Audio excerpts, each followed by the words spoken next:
자, 오늘 하나님의 말씀을 보겠습니다. 사도행전 2장 37절에서 41절 말씀을 제가 봉독하겠습니다. 사도행전 2장 37절에서 41절입니다. 그들이 이 말을 듣고 마음에 찔려 베드로와 다른 사도들에게 물어 이르되, 형제들아, 우리가 어찌할꼬 하거늘. 베드로가 이르되, 너희가 회개하여 각각 예수 그리스도의 이름으로 세례를 받고 죄 사함을 받으라. 그리하면 성령의 선물을 받으리니 이 약속은 너희와 너희 자녀와 모든 먼데 사람 곧 주 우리 하나님이 얼마든지 부르시는 자들에게 하신 것이라 하고, 또 여러 말로 확증하며 권하여 이르되, 너희가 이 패역한 세대에서 구원을 받으라 하니, 그 말을 받은 사람들은 세례를 받음에 이날의 신도의 수가 3천이나 더하더라. 아멘. 자, 오늘도 유튜브 생방송으로 성령 집회에 참여하신 여러분들 있는 그 자리 처소가 다 제각기 다르겠지만 참 하나님이 하시는 일은 놀랍다는 생각이 듭니다. 전 같았으면 오늘 저녁 성령 집회는 선한목자교회 이 예배당에서 드려지게 됐을 겁니다. 그런데 지금은 지난주 제가 보고를 받으니까 한 2천여 곳이 넘는 곳에서, 오늘은 또 얼마나 더 많은 곳인지 모르겠지만 그 많은 곳에서, 심지어 해외에 있는 여러 곳에서조차 성령 집회가 열리고 있다는 사실이 참 놀랍습니다. 저희 교회 올 연초 말씀 기도회 때 저희들이 한 번은 일본 신간센 기차 안에서 그 말씀 기도회에 참여한 적이 있었습니다. 참 신기한 경험이기도 했었습니다. 지금도 여러분들 있는 곳은 도무지 어딘지 제가 알 수가 없지만 아마 여러분 스스로 생각하기에도 참 신기하고 놀랍다, 여기서 이렇게 영상으로 함께 성령 집회를 참여할 수 있다니, 아마 그런 생각하신 분들도 있으실 겁니다. 주님은 이미 우리 안에 거하시고 여러분 안에 계시니 지금 여러분이 있는 그곳에서 우리가 영상으로 다 함께 한 성령 집회를 드리고 있습니다. 주님이 오늘 여러분에게 특별한 은혜로 역사하실 겁니다. 매번 말씀을 드리지만 주님을 주목하시기 바랍니다. 오늘도 여러분에게 역사하시는 주님이십니다. 우리가 이와 같은 때에 교회에서 모여서 예배하는 일이 얼마나 소중한가 하는 것을 깊이 경험하게 됩니다. 처음에 영상 예배를 드릴 때는 잘 몰랐어요. 그런데 만나는 분들마다 또 예수 동행 일기를 서로 나누면서 예배당에서 함께 모여서 예배하는 일이 얼마나 귀한 것이었는지, 그때가 얼마나 좋았는지, 그리고 얼마나 감사했었는지를 몰랐었다, 그런 고백들을 하는 것을 듣습니다. 그런데 여러분, 하나님이 언젠가 우리가 다시 모여서 예배할 날을 주실 겁니다. 그렇지만 꼭 기억하시길 바랍니다. 우리가 그저 다시 모였다는 것만 좋아서는 안 된다는 사실입니다. 우리가 변하고 모여야 합니다. 이렇게 교회에서 모일 수가 없어서 모여서 예배드리는 일, 성령 집회도 함께 한 자리에서 다 같이 집회를 하게 되는 그날이 오게 되기를 우리가 마음에 간절히 사모하지만, 반드시 우리가 완전히 새로워진 사람으로서 이 예배에 참여할 수 있게 되기를 바라는 겁니다. 그건 굉장히 중요한 하나님의 이끄심이라고 생각이 듭니다. 우리가 고생을 많이 합니다. 교회도 참 당황스러운 일들을 많이 겪습니다. 이 일이 얼마큼 갈지 누구도 예측하기가 어렵습니다. 당장 내일부터 함께 모일 수 있는 그런 상황이 되어지면 좋겠다는 간절한 기도가 있습니다.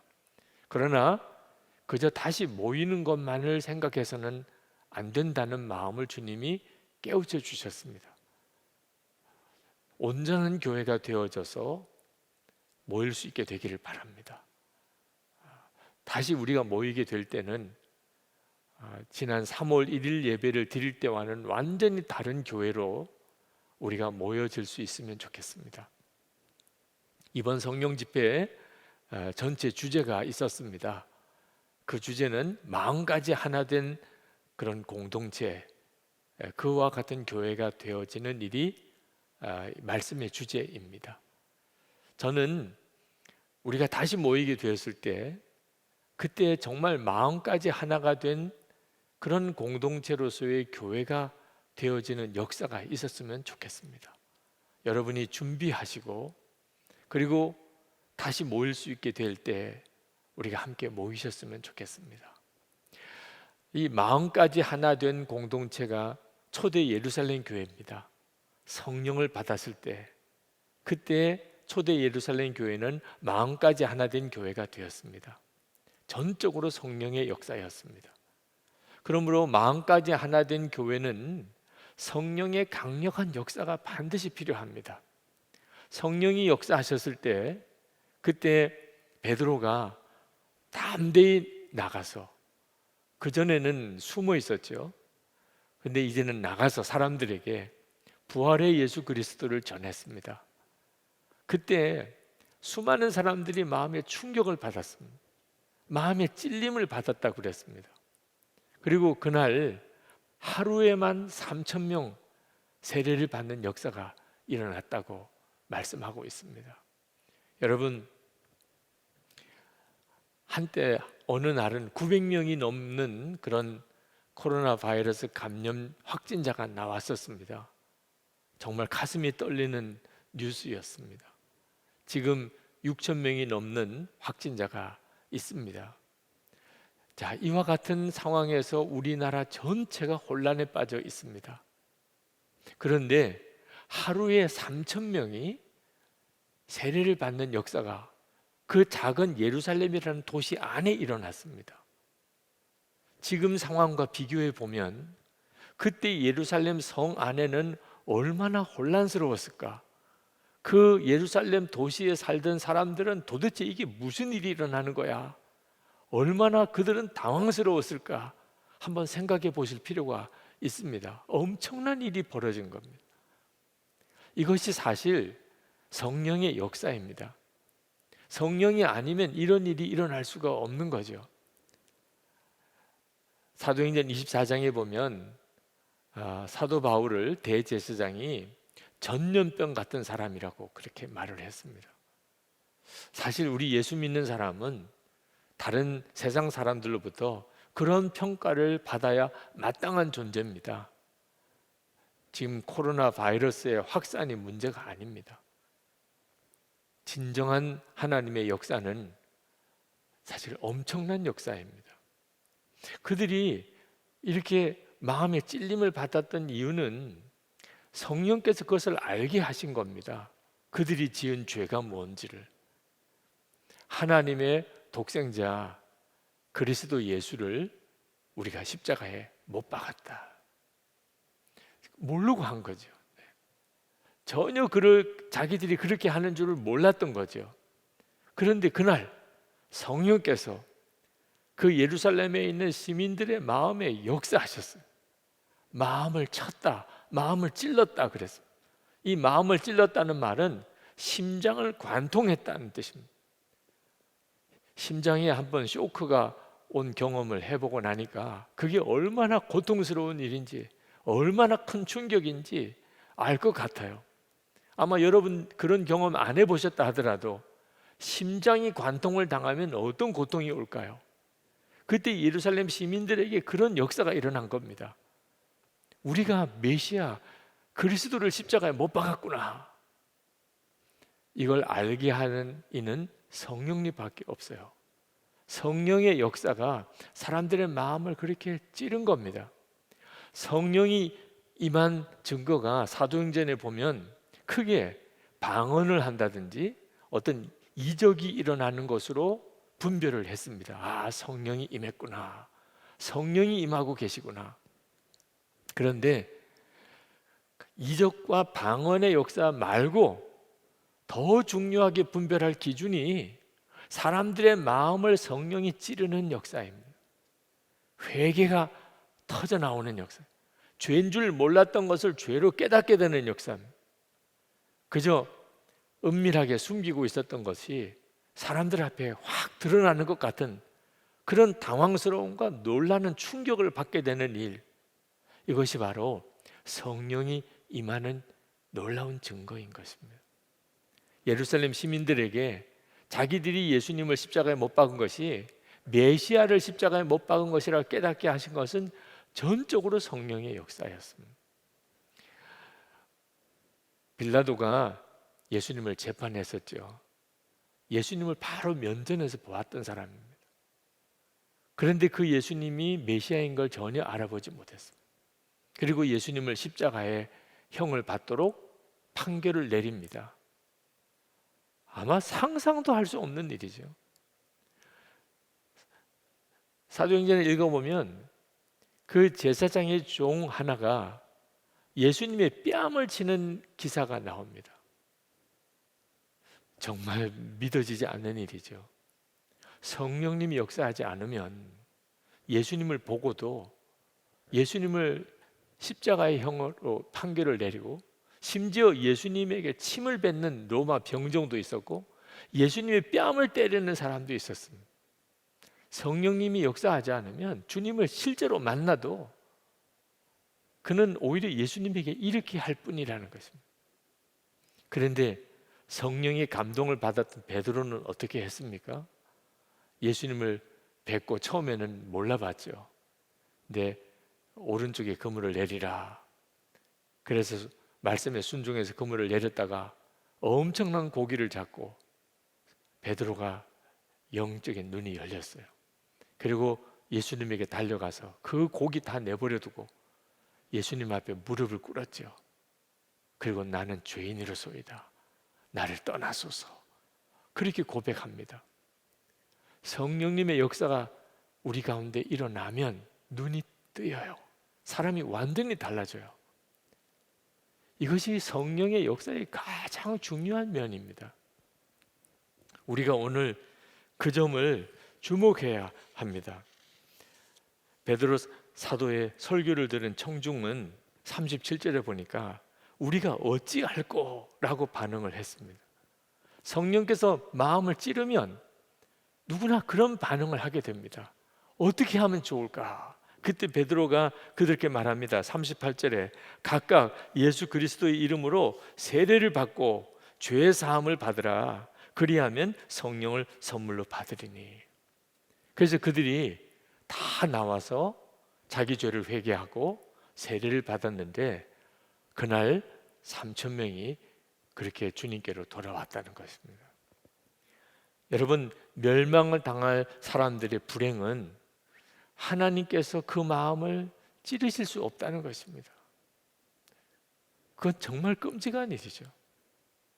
자기가 죄를 짓고 살면서도 얼마나 자기가 무서운 삶을 살고 있는지 전혀 감각이 없다는 것입니다. 이 세상적인 감각은 너무 예민합니다. 누가 나에게 잘해주고 누가 나에게 잘못하는 것을 느끼는 것은 얼마나 사람들이 반응을 빨리 하는지 모릅니다. 누가 내 편이고 누가 내 편이 아닌 것에 대해서는 너무 민감합니다. 무엇이 맛있고 무엇이 맛이 없다는 것은 금방 느낍니다. 무엇이 좋고 무엇이 나쁘다는 것에 대해서도 사람들은 얼마나 예민한지 모릅니다. 그런데 진짜 중요한 감각, 하나님은 정말 살아계시다는, 그리고 하나님을 믿지 않는 것이 얼마나 무서운 죄냐는, 하나님께 헌신하지 않는 삶이 얼마나 어리석은 삶이냐 하는 것, 나중에 하나님 앞에 설 때에 심판이 있다는 사실, 영원한 천국과 영원한 지옥이 있는데 어떤 사람은 천국을 향하여 가는 사람이 있는 반면에 어떤 사람은 지옥을 향하여 가는 사람이 있다는 사실, 이 점에 대해서는 전혀 분별을 못하는 것입니다. 하나님께서 그들에게 그것을 알게 하지 않으셨기 때문이 아닙니다. 주님은 계속해서 그들에게 말씀하셨어요. 지나가는 길에 교회 예배당의 십자가만 보아도 이미 그들은 하나님의 사랑의 초청을 받고 있는 것입니다. 그런데도 반응을 하지 않는 겁니다. 예수님께서 그와 같은 사람에 대해서 마태복음 11장 17절에 이렇게 말씀하셨습니다. 가로되 우리가 너희를 향하여 피리를 불어도 너희가 춤추지 않고 우리가 애곡하여도 너희가 가슴을 치지 아니하였다 함과 같도다. 주님이 재림에 오실 때 그때는 회개해야 될 거 아니겠습니까? 그런데 요한계시록을 읽어보면 주님이 재림에 오실 때도 하나님을 저주하고 끝까지 마음을 안 돌이킬 사람이 있겠다고 했습니다. 그 사람 때문에 결국은 하나님이 심판을 하시는 겁니다. 회개할 가능성이 없는 사람, 이게 무서운 거예요. 하나님이 그 마음을 아무리 찔러 주어도 전혀 깨닫지 못하는 사람. 그러므로 성도 여러분, 우리가 성령이 찌르는, 마음을 찌르는 역사를 느낀다는 것은 얼마나 행복한 일인지 모릅니다. 여러분, 오늘도 여러분에게 그 감각이 확인될 수 있게 되기를 바랍니다. 하나님께서 내 마음을 찌르시는 일, 나에게 회개케 하시는 일, 아, 이게 죄였구나, 내가 잘못 살고 있구나 하는 것을 느끼는 일, 그것은 바로 여러분의 영혼이 살았다는 증거입니다. 그런 느낌이 없다는 것은 정말 끔찍하고 두려운 일인 것입니다. 코로나19 확산을 맞아서 오대식 목사님 그런 참여의 기도를 쓰신 것을 인터넷에서 보았습니다. 그 목사님은 대략 7가지 기도를 하셨더라고요. 첫 번째는 매일매일의 일상이 가장 큰 축복임을 그동안에 제대로 깨닫지 못한 거 회개합니다. 우리가 평범하게 살았던 일상이 그게 복이었다는 것을 이제 깨닫고 회개한다는. 두 번째, 한국인 입국 거부 사태를 보면서 그동안 지나치리만큼 해외여행을 다니며 우리가 다른 나라 사람들에게 과시하고 다녔다고 회개했습니다. 세 번째, 동남아와 아프리카 나라들까지도 한국인을 무시하고 강제 격리시키고 있음을 보면서 그동안 그들은 가난한 나라 사람이라고 무시해 왔던 것을 회개합니다. 네 번째, 마스크 없이 살 수 없는 세상이 된 것을 보면서 그동안 너무 많이 무책임한 말을 내뱉고 가짜 뉴스를 아무렇지도 않게 퍼날랐던 것을 회개합니다. 하나님이 이제 좀 입을 다물고 살라, 그런 뜻으로 깨달았다는 거죠. 다섯 번째는 모여서 예배할 수 없는 상황을 보면서 우리의 믿음의 현장이 교회만 아니라 세상임을 알지 못했음을 회개합니다. 여섯 번째, 하루아침에 예배당에 교인들이 없어짐을 보면서 그동안 교인이 많다는 것을 자랑한 것을 회개합니다. 일곱 번째, 이 어려움이 다 지난 후에 이 땅의 교회들이 새로워지게 해주시고 주 안에서 하나된 교회로 함께 천국을 향해 나가게 해 주십시오. 그런 참회의 기도를 교회 교우들에게 나눴던 것을 읽어본 적이 있습니다. 여러분, 그 목사님이 참여했던 내용이 모든 사람에게 다 해당된다고 보기는 어려울 수도 있습니다. 그 목사님과 그 교회에서 하나님께서 말씀하시고 깨우쳐 주시고 이번 이 일을 통해서 완전히 새롭게 바꾸어 주시는 역사를 행하시는 것은 너무나 분명한 사실이에요. 이 일은 저에게도 그랬고 이 시간에 여러분 모두에게도 다 동일하게 일어나고 있습니다. 문제는 어떤 사람은 그것을 정확하게 깨닫는 사람이 있고 어떤 사람은 그것을 그냥 흘려보내는 사람이 있을 뿐인 것입니다. 여러분에게 분명하게 권합니다. 성령께서 여러분의 마음을 찌르시고 계십니다. 여러분이 그것을 정확하게 분별해낼 수 있어야 합니다. 만약에 그것을 무시하거나 또는 그것을 거의 느끼지 못하게 된다면 이것은 정말 두려운 일이라는 것입니다. 우리가 성령님을 모시고 사는 것은 성령께서 우리의 마음을 찌를 수 있는 사람이 되었다는 의미라는 것을 기억하셔야 합니다. 우리가 성령의 역사를 어떤 능력이나 은사로만 생각해서는 안 되는 점이 바로 여기에 있습니다.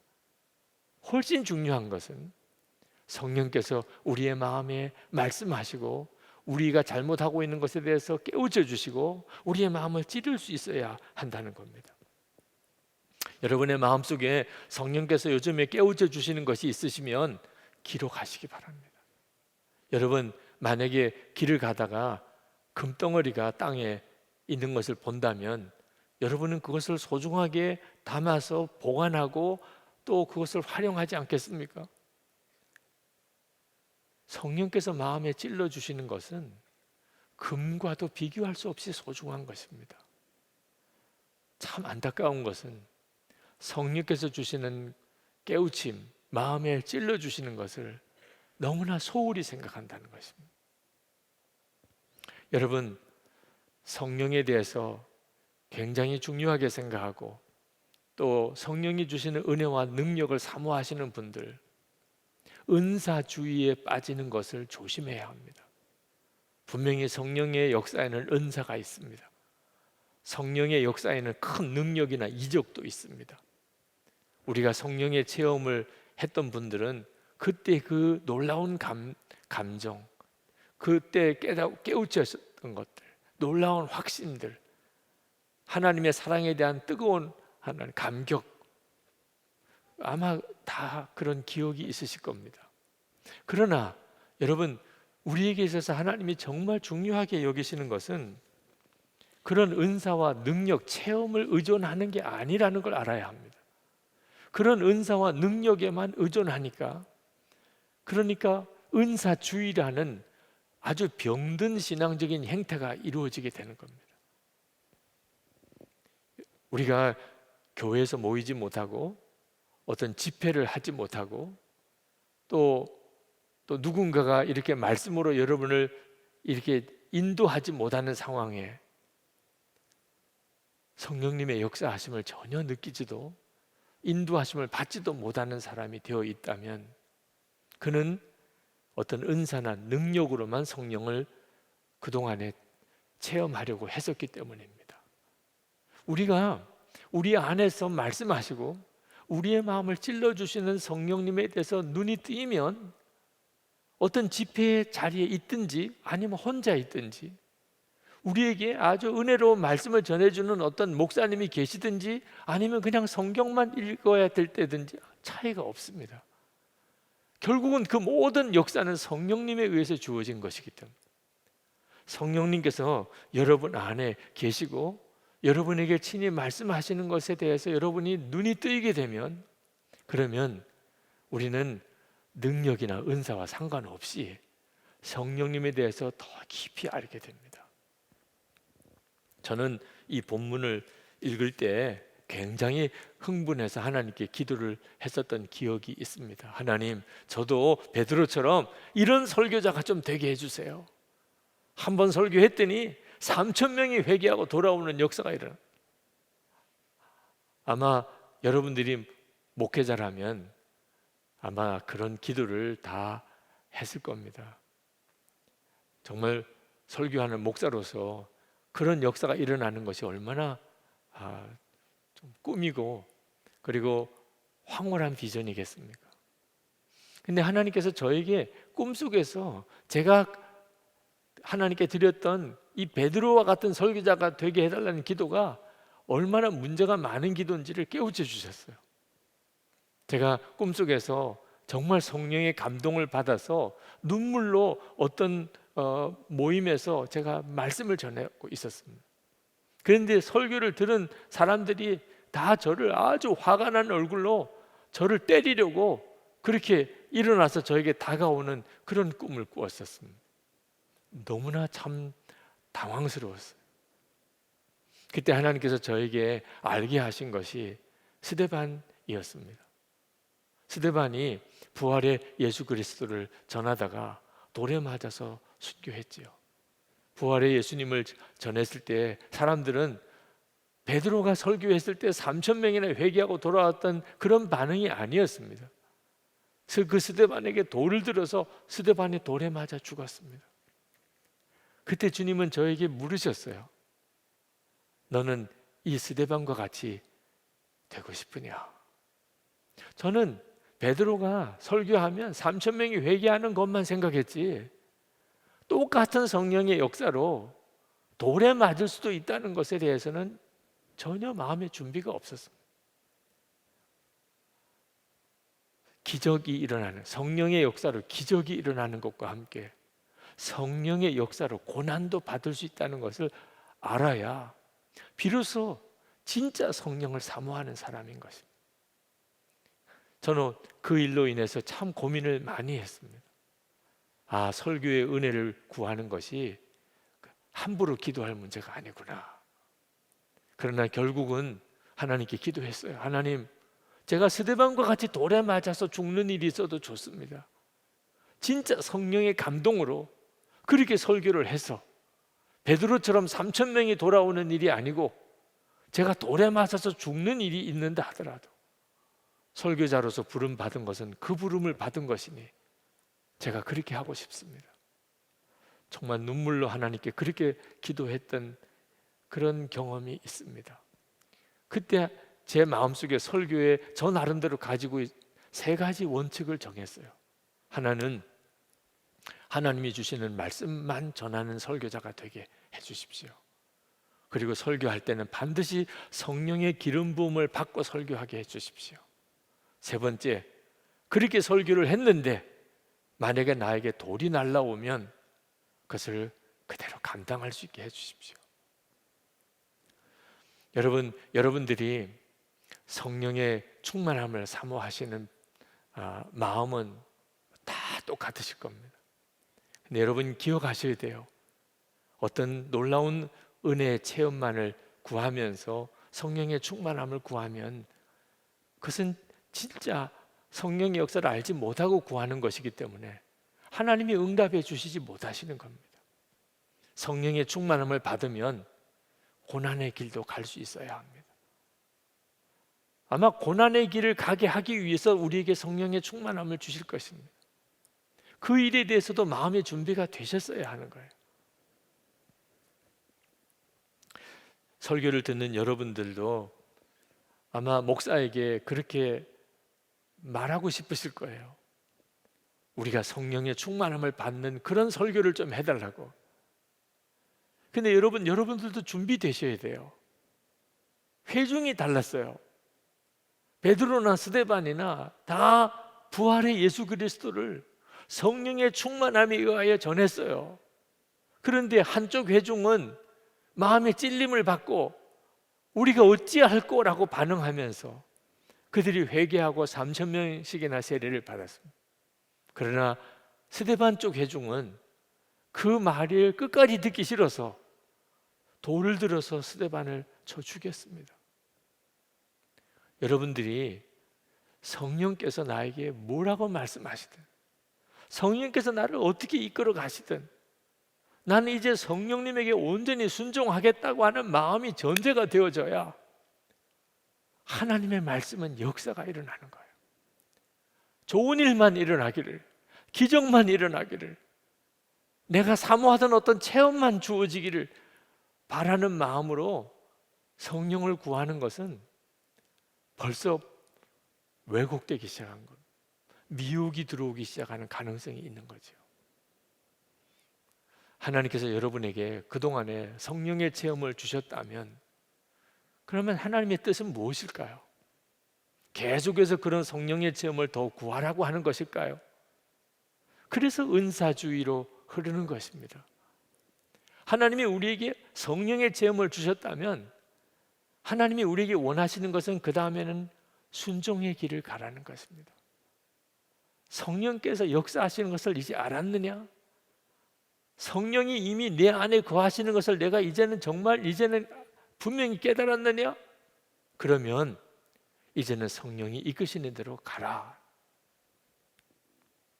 여러분, 이스라엘 백성들이 가나안 땅에 들어갈 때 그때 가나안 땅에 성들이 있었습니다. 그 성들은 이스라엘 백성들이 점령할 수 있는 성이 아니었어요. 신명기 9장 1절에 이렇게 말씀합니다. 이스라엘아 들으라.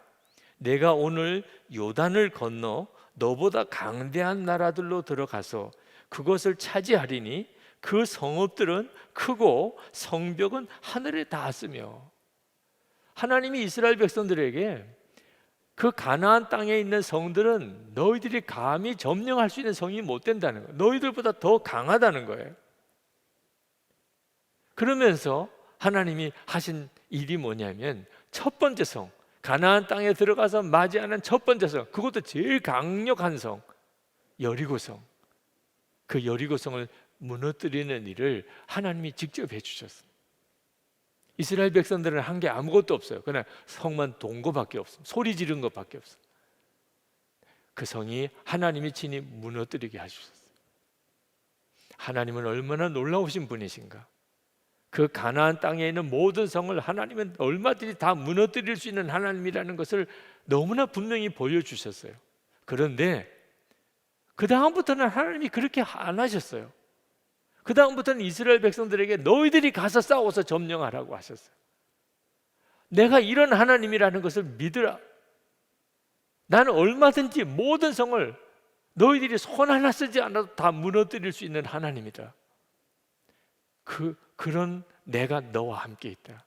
그러니 나를 믿고 내 약속을 믿고 이제는 너희들이 믿음과 순종으로 싸워서 그 성을 점령하라. 그게 하나님 뜻이었어요. 지금 여러분 우리들도 똑같아요. 성령의 체험은 왜 주셨을까요? 우리가 죽을 때까지, 주님 앞에 갈 때까지 계속 놀라운 은혜의 체험만 계속 하게 하려고 시간 모여서 계속 그런 특별한 성령의 은사와 성령의 능력과 성령으로 인한 감동과 말할 수 없는 놀라운 황홀한 체험과 그런 것들을 계속 우리에게 허락해 달라고 우리에게 성령의 체험을 주셨을까요? 성령께서 내게 임하신 역사를 통해서 이제는 하나님이 내 안에 오셨구나, 그걸 확신하다면 이제는 믿음의 길, 이제는 순종의 삶을 살아가라는 겁니다. 그러면 하나님이 반드시 역사하실 거라. 우리는 가만히 있으면서 다 하나님 보고 해달라고 하는 삶을 살면 안 된다는 것이죠. 이 일에 가장 중요한 것이 성령님이 마음을 찔러주시는 역사예요. 성령님은 내가 오늘 어떻게 하기를 원하실까? 내가 어떤 일에 순종하기를 원하실까? 내가 뭘 잘못하고 있는 것일까? 우리 안에 오셔서 성령님이 하시는 가장 놀라운 일은 마음을 찌르시는 일이에요. 여러분 중에 아직 성령의 체험이 없으신 분이 있다면 성령의 체험을 구하세요. 반드시 주십니다. 여러분이 진짜 원하시면, 정말 여러분이 성령님을 구하시면 주님은 반드시 주시겠다고 하셨어요. 구하는 자에게 주시지 않겠느냐. 여러분에게 만약에 성령의 체험이 있다면 그러면 더 이상 성령 체험만을 구하는 자가 되지 않게 되기를 바랍니다. 이제는 여러분은 순종할 믿음이 있는 사람입니다. 성령님이 여러분에게 임하셨다는 것을 확신하시잖아요. 그러면 이제 성령님께서 내게 무슨 순종할 말씀을 주시는지 귀를 기울여야 합니다. 내 마음을 찌르시는 게 도대체 무엇인지를 듣기를 원해야 하는 것입니다. 성령께서 여러분에게 책망도 하시고 또 지시도 하십니다. 그걸 무시하는 사람이 되지 않아야 합니다. 큰 은사나 능력을 추구하는 사람은 대부분 그런 것들을 무시해 버립니다. 그래서 나중에 주님 앞에 갔을 때 불법을 행하는 자들아, 내가 너를 알지 못한다, 그런 말을 들을 거라는 거예요. 성령께서 마음에 주시는 말씀들의 은사와 능력보다 훨씬 중요한 것입니다. 이스라엘 백성들이 가나안 땅 들어가서 그 성을 다 점령을 하였을 때 하나님께서 그들에게 말씀하셨어요. 너희들이 경건하고 정의로워서 너희들이 이런 놀라운 일을 행한 게 아니라, 그 가나안 땅에 있는 족속들이 너무 죄를 많이 지었기 때문에 하나님이 너희들을 통하여 그들을 진멸하신 것뿐이지 너희들이 의로워서 너희들이 잘해서 그렇게 된 게 아니라는 거예요. 신명기 9장 4절에 이렇게 말씀합니다. 내 하나님 여호와께서 그들을 내 앞에서 쫓아내신 후에 내가 심중에 이르기를 내 공의로움으로 말미암아 여호와께서 나를 이 땅으로 인도하여 들여서 그것을 차지하게 하셨다 하지 말라. 이 민족들이 악함으로 말미암아 여호와께서 그들을 내 앞에서 쫓아내심이니라. 성령의 능력이 나타나고 특별한 하나님의 은혜가 강하신 분들을 있다면 교만하면 안 됩니다. 여러분이 공의로워서, 여러분이 의로워서, 여러분이 참 경건해서 하나님이 여러분에게 그런 은혜를 주셨다기보다는 하나님이 이 땅에 믿지 않는 자들이 너무나 불쌍하니까, 하나님이 살아계심에 대해서 깨닫지 못하는 사람이 너무 많으니까 여러분을 택하여 하나님의 역사를 드러내시려고 하신 뿐인 것이죠. 저는 저 자신을 하나님께서 왜 이렇게 쓰시는지를 이해할 수가 없어요. 제가 저 자신을 너무나 잘 아니까. 정말 하나님이 설명할 수 없는 하나님의 어떤 계획으로 자격 없는 자를 택하여 쓰시는 것뿐이지, 저 자신에게서 무슨 이유가 있는 게 없다는 것을 깨닫습니다. 우리 교회도 마찬가지예요. 우리 한국 교회도 그렇습니다. 우리에겐 자랑할 게 아무것도 없어요. 우리가 세계 다른 나라, 어느 나라 사람보다 우리가 더 하나님 앞에 특별히 잘하고 있는 게 없어요. 오히려 잘못한 게 너무 많아요. 그런데도 하나님이 우리 교회를, 또 한국 교회를 정말 특별하게 사랑하시는 것 같아요. 교만하면 안 됩니다. 하나님이 무슨 뜻이 있으신지 모르지만 약한 자를, 문제가 많은 자들을 하나님의 도구로 사용하시는 거예요. 우리가 그런 겸손한 마음을 가지고 있어야 하는데, 그게 뭐냐면 성령님께서 마음을 찌르실 때 그게 무엇인지 깨달아 아는 것입니다. 성령님에게 귀를 기울여야 돼요. 우리 안에 오신 성령께서 우리에게 말씀하시는 것을 적당하게 들으면 안 됩니다. 하나님께서 우리 교회 공동체에 정말 원하시는 것은 마음까지 하나가 된 공동체가 되는 것입니다. 우리가 다시 모일 날이 오겠죠. 저는 원하기를 이번 주일은 아니라면 그 다음 주일이면 다 같이 모일 수 있으면 좋겠어요. 그러나 여러분, 우리가 그냥 다시 모이니까 너무 좋구나, 그런 마음으로 모였다가는 아마 조금 지나면 집에서 인터넷으로 예배 드릴 때가 참 좋았는데 이런 말이 나오게 됩니다. 이건 얼마나 비참한 일입니까? 도대체 모여서 예배하는 게 왜 좋은 거예요?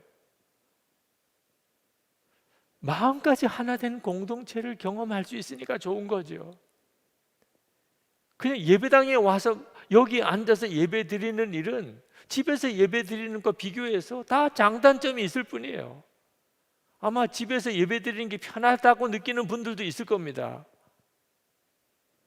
집에서 예배 드리는 게 아무리 편해도 인터넷으로 그렇게 예배를 드리고 영상으로 설교를 듣는 게 아무리 풍성해도 내가 교회에 나가는 것은 포기할 수가 없어.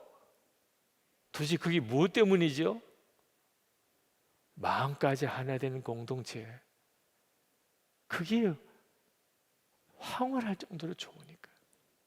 그게 하나님이 교회 공동체에 주신 복인 것입니다.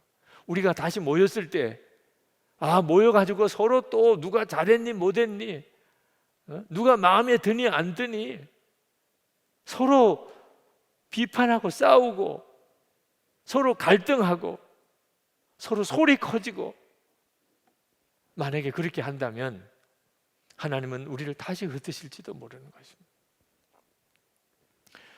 우리 교회가 본당 공사를 다시 재개하기로 결정하기 바로 얼마 전에 의사 전도왕이라고 그렇게 불려지는 이병욱 장로님, 그 장로님 간증 집회가 있었습니다.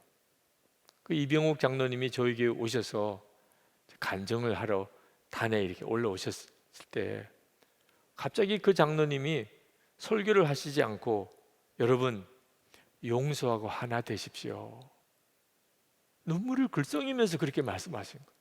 여러분 용서하고 하나가 되십시오. 그러면서 여러분 중에 마음이 갈라지고 아직 마음이 진짜 하나 되지 않은 분들이 있다면 지금 찾아가서 용서를 구하고 하나 되시기 바랍니다. 다 일어나시라는 거예요. 그래서 만약에 아직까지 하나가 되지 못한 분, 서로 그동안에 섭섭하다고 마음에 앙금이 있는 분들 다 찾아가서 서로 용서를 구하라는 거예요. 굉장히 어색한 시간이었습니다. 찾아가도 이상하잖아요. 네. 그동안 섭섭했다는 그런 뜻이니까. 그러니 교인들 가만히 분위기를 보니까 움직이지를 않더라고, 거의 다. 그러나 그 장로님은 계속 울먹이면서 이야기를 하시는 거예요. 용서하고 하나 되셔야 됩니다. 그 장로님은 우리 교회 사정을 아마 잘 모르시고 오셨어요. 그런데 아마 강단에 섰을 때 그런 마음을 강하게 받으셨던 것 같습니다. 실제로 저희 교회는 굉장히 어려운 과정을 거쳤습니다. 담임 목사님이 한순간에 사임하시는 일도 생겼고 1년 동안 담임 목사님도 없이 교회가 그렇게 지내야 됐었던 적도 있고, 그때 많은 교인들이 교회를 나가기도 했고, 예배당 공사는 중단이 되고 몇 년째 그런 어려움을 겪고 결국 부도 위기에도 몰리는 그런 상황에서 서로 상처가 많았습니다. 그 장로님이 그것을 알 수가 없었을 텐데 그렇게 간절한 마음으로 용서하고 하나 되기를 도전하셨어요. 저는 제가 부임에 와서 그렇게 상처와 갈등들이 많았지만 겉으로는 다 봉합이 된 것처럼 느껴졌습니다. 저는 그것만도 기적이라고 생각했어요. 주변 분들이 다 제가 이 교회 부임에 올 때 가지 말라고 막았어요. 그런데 제가 와서 다 겉으로라도 마음이 하나가 되고 봉합이 된 것이 참 기적이다, 놀랍다고 생각했어요. 근데 하나님은 이 본당 공사가 다시 시작되기 전에 이 본당 공사를 마무리하는 것보다 더 중요한 문제가 우리 교인들이 마음까지 하나 되는 일이라 하는 메시지를 그 장로님을 통하여 주셨다고 느꼈어요. 그래서 그때부터 교인들이 마음으로 하나 되기를 기도하고 하나 되자고 하고, 그래서 주님만 바라보자고 했던 거죠. 예수님만이 그 일을 하실 수 있으시니까. 이제 우리가 코로나19 확산으로 인해서 모여서 이렇게 예배 드릴 수가 없는 상황에 있는 이 초유의 사태가 벌어졌는데, 이때 우리가 뭘 해야 합니까? 이제 다시 모일 때, 다시 모이게 해주실 때 그냥 사람 옆에 사람들이 앉아있는 형태로만 모인 것을 우리가 원하는 겁니까? 정말 마음까지 하나 된 교회가 되게 해주십시오. 이제는 함께 예배하는 자가 소중한 것을, 그 사람이 어떤 사람이든지 간에 주님 제가 다 품겠습니다. 우리가 함께 예배 드릴 수만 있게 해주신다면, 예배당에서 우리가 함께 모여서 그렇게 성령 집회도 하고 주일 예배도 드리고 속회도 모이고 제자훈련도 하고 우리가 정말 선교 훈련도 받고 우리가 주목자들을 섬길 수 있는 음식도 준비해서 그렇게 대접할 수 있는 정상적인 교회가 될 수 있게 해주실 수 있다면 주님 제가 어떤 사람도 이제는 품겠습니다. 예수님 안에서 제가 성도들을 품어내겠습니다. 그 마음이 있어야 합니다. 마음을 치신다고 했는데 그건 주님의 음성을 그렇게 강하게 듣는다는 뜻입니다. 그런데 안타까운 것은 우리가 주님의 음성을 듣는 일에 있어서 굉장히 둔해져 있습니다. 그래서 주님이 마음을 치셔도 우리는 느끼기를 거의 느끼지를 못하는 상태에 있을 때가 많습니다. 성령님께서 말씀을 크게 안 해주시는 게 아닙니다. 저는 한 번은 주님의 뜻을 잘 분별하기 어려운 문제가 있었을 때 그때 하나님께 이렇게 기도했던 적이 있습니다. 주님, 조금 더 크게 말씀해 주세요. 알아들을 것 같기도 하고 못 알아들을 것 같기도 하고, 그래서 내가 주님의 음성을 너무 잘 못 알아듣는구나, 주님이 너무 작게 말씀하시는구나. 근데 주님이 작게 말씀하시는 것이 아니었어요. 제가 급하고 어려운 일만 주님께 귀를 기울이려고 하고 제가 일상의 삶 속에서 주님께 귀 기울이려고 하지 않았던 것 때문에 음성 듣는 귀가 막혀 있었던 거죠. 주님은 크게 말씀하시는데, 마음을 찌르시는데, 심장을 관통하시는데 나는 그렇게 들리지 않는 거예요. 이것이 우리 안에 계신 성령님이 답답해 하시는 것입니다. 근심하시는 것입니다. 영국의 아주 유명한 문인이었던 찰스 램의 지인 중에 많은 사람들에게 칭찬을 받고 참 귀한 선한 일을 많이 하시는 분이 있었는데, 평생을 독신으로 사시는 분이 있었습니다. 그가 청년 시절에 결혼하고 싶은 자매가 있었어요. 그래서 그 자매와 결혼을 거의 약속도 했습니다. 청혼하기로 하기로 작정하고 가는 날이었어요. 옷도 잘 준비해서 입고 꽃도 들고, 그리고 그 여인의 집으로 찾아가는 길이었습니다. 얼마나 약속 시간에 늦지 않으려고 바삐 갔는지. 그래서 그 집에 시간에 맞춰서 도착을 했습니다. 그리고 초인종을 눌렀어요. 그랬더니 그 집에 하녀가 나왔습니다. 그러면서 하는 이야기가, 주인 아가씨가 당신을 만나지 않겠다고 합니다. 돌아가시렵니다. 문전박대를 당했습니다. 분명히 그동안에 굉장히 호감을 가지고, 그리고 오늘 청혼을 하러 오는 날인 줄도 다 알고 있는데 갑자기 이게 무슨 일인가 싶었어요. 그리고는 정말 낙심이 되어서 집으로 돌아왔습니다. 집에 돌아와서 그냥 있을 수가 없었어요. 그래서 그 여인에게 편지를 썼습니다. 당신이 나를 받아주지 않았는데 이유라도 알고 싶다. 왜 그런지 이유라도 나에게 답을 해달라고. 얼마 뒤에 답신이 왔습니다. 나는 그날 당신이 오기를 기다리고 있었습니다. 창문 바깥으로 당신이 급히 달려오는 것을 제가 보았습니다. 제가 마음도 얼마나 기뻤는지 모릅니다. 근데 당신은 급히 오다가 어떤 길에서 무언가 일을 하는 여인을 부딪혔어요. 그 여인은 옆에서 쓰러졌습니다. 근데 당신은 그 여인을 돌보거나 다시 일으켜 주려고 하지 않고 급히 당신의 걸음만 바삐 움직여서 우리 집 문 앞에 오는 것을 보았습니다. 당신이 그와 같이 하는 것을 보면서 그 길에서 일하는 분, 여인 한 분을 배려하지 못하고 그를 다시 일으켜 주지 못하고 그에게 사과하지 않는 것을 보면서, 아, 당신은 나에게도 그와 같이 할 사람이라는 것을 내가 느꼈습니다. 나는 당신과 함께 살 수 없습니다. 그래서 당신의 청혼을 거절한 것입니다. 그는 그 일로 인해서 엄청난 마음의 깨달음을 얻었습니다. 그리고 그의 삶 전체가 바뀐 거예요. 우리는 우리 자신을 잘 알지 못합니다. 내가 어떻게 살고 있는지, 무슨 말을 하고 있는지 우리는 모를 때가 많습니다. 우리가 성령님에게 귀를 기울이지 않으면 성령님이 나에게 말씀하고 계시는데도 내가 깨닫지 못할 때가 많습니다. 내 생각에 사로잡혀서 내가 하고 싶은 일에만 몰두하고 내가 옳다고 하는 생각에만 매여서 내가 얼마나 많은 사람들에게 상처를 주고 그들과 하나 되지 못하는 사람이 되어 가는지를 우리 자신을 모를 때가 많습니다.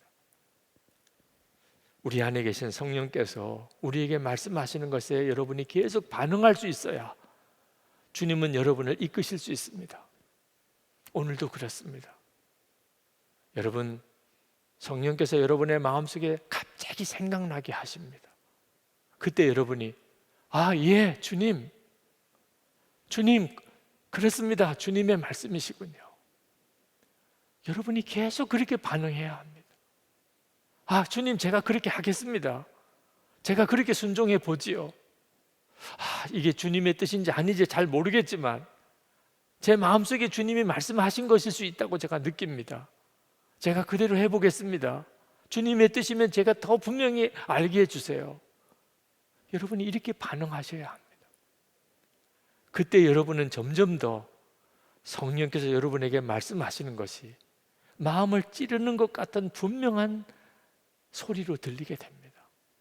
그리고 여러분에게 계속 권해드리는 것, 기록해 보세요. 여러분의 마음에 떠오르는 주님의 생각, 그 주님의 음성이라고 느껴지는 것, 그런지 안 그런지 잘 알 수 없을 거라도 한번 기록해 보세요. 기록해 본 것은 큰 소리 작은 소리가 없습니다. 기록되어진 것은 얼마나 놀라운 것인지 모릅니다. 그리고 여러분 스스로가 기록하면서 분별하게 됩니다. 주님이 내게 말씀하신 것이구나. 이 시간에 성령님은 여러분에게 역사하고 계십니다. 성령님은 여러분에게도 말씀으로 여러분에게 여러분의 마음을 찌르십니다. 이것이 예루살렘 교회 안에 일어났던 강력한 성령의 역사의 아주 중요한 면입니다. 그리고 성령 받은 모든 성도들에게 일어나고 있는 일입니다. 그러나 우리가 가장 소홀히 여기는 일인지도 모릅니다. 성령께서 우리의 마음을 이끌지 않으시면 우리는 마음까지 하나 되는 공동체를 가정에서도 교회에서도 이룰 수 없습니다. 무엇보다도 성령님에게 민감하게 반응해야 합니다. 정직하게 반응해야 합니다. 이 시간에 우리 같이 찬양하고 기도하는 시간을 좀 가졌으면 좋겠습니다. 여러분의 마음에 주님의 다스리시는 시간을 여러분이 구하십시오. 우리 찬양하면서 여러분 안에 주님이 임하시기를, 그리고 여러분에게 말씀하시기를, 그리고 여러분은 주님의 음성에 반응할 수 있는 사람으로 그렇게 살아갈 수 있게 되기를.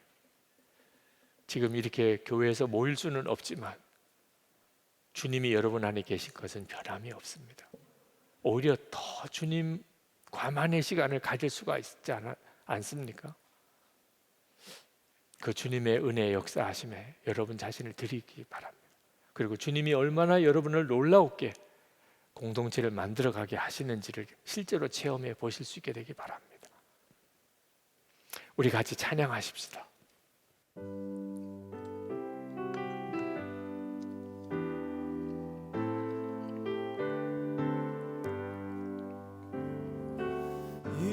위대하신 구세주여 내 말 들으오니 죄인 돌아실 때에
하나님 앞에 기도할 때 하나님 그저 빨리 다시 모여서 기도하게 그렇게 예배드리게 해 주옵소서 하지 않고 마음까지 하나가 된 교회가 되어 다시 모이게 해 주옵소서. 주님, 이게 우리의 소원입니다. 그동안 하나 되지 못한 거 용서해 주소서. 내가 먼저 품어주지 못한 거, 내가 먼저 무릎 꿇지 않은 거, 내가 먼저 손 내밀지 않은 거 용서해 주소서. 우리가 완전히 바꿔진 사람이 되어서 그렇게 우리가 다시 모이게 되기를 원합니다.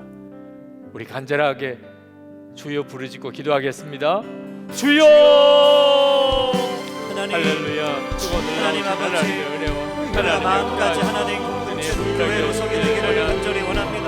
하나님, 우리 마음에 하나님 그동안 하나 되지 못했던 하나님 마음의 모든 일을 하나님 앞에 내려놓습니다. 주여 용서하여 주시옵소서. 하나님 용서하여 주시옵소서. 하나님 성령께서 깨닫게 하시는 것을 하나님 받아주는 우리 마음에 정복하는 하나님 먼저 무릎 꿇는 자, 하나님 먼저 손 내미는 자, 그렇게 되어서 다시 만날 수 있게 되기를 원합니다. 하나님 앞에 아버지 우리 안에 진정한 하나됨의 역사, 하나님 정말 하나 되는 교회, 마음까지 하나 되는 교회, 하나님 구원받은 공동체를 펼치게 해주시기를 원합니다. 하나님의 영광이 주님의 은혜 역사가 충만하게 드러나는 교회가 되기를 원합니다. 오직 성령의 역사하심, 성령의 인도하심, 성령의 주관하심 우리 가운데 충만하여 주시기를 원합니다. 오 주 예수, 교회 가운데를 좋아하시는 하나님, 역사하시는 주, 우리 오늘의 사로잡으시기 원합니다. 하나님 가정에서 교회에서 하나님 우리가 정말 마음으로 하나 되는 하나님 그와 같은 공동체를 이루게 해주시기를 원합니다. 오 주님 역사하셔 우리의 허물같이 하나님 우리의 허물같이 우리의 고집 우리의 완고함 하나님 용서해 주소서. 우리 한 번 더 기도할 것은 성령의 음성을 무시하고 살았던 일에 대하여 주님 앞에 회개합시다. 주의 말씀을 우리에게 주소서. 주님, 우리의 마음에 역사하셔서 주의 음성을 듣는 귀를 열어 주옵소서. 정말 주님의 음성 듣기를 원합니다. 하나님, 우리의 귀를 이 시간에 여소서. 주의 보혈로 우리를 씻으시고 우리의 영을 정결하게 하시고 성령 안에서 우리가 살게 해 주소서. 우리 주여 부르짖고 기도하겠습니다. 주여!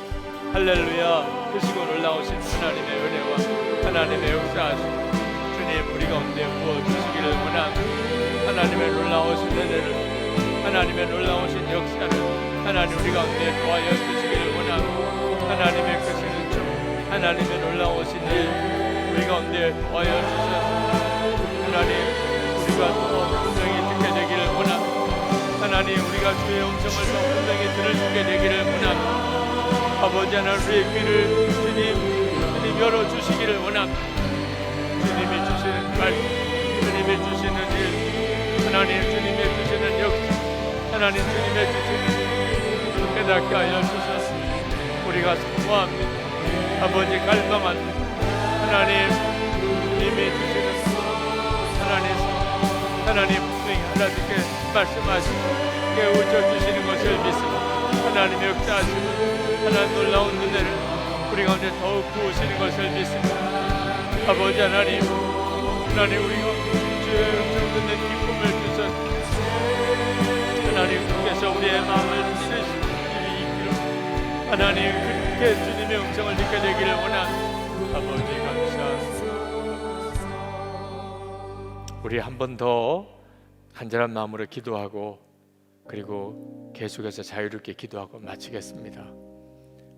하나님, 이제는 주님의 말씀이 희미하게 들리지 않게 되기를 원합니다.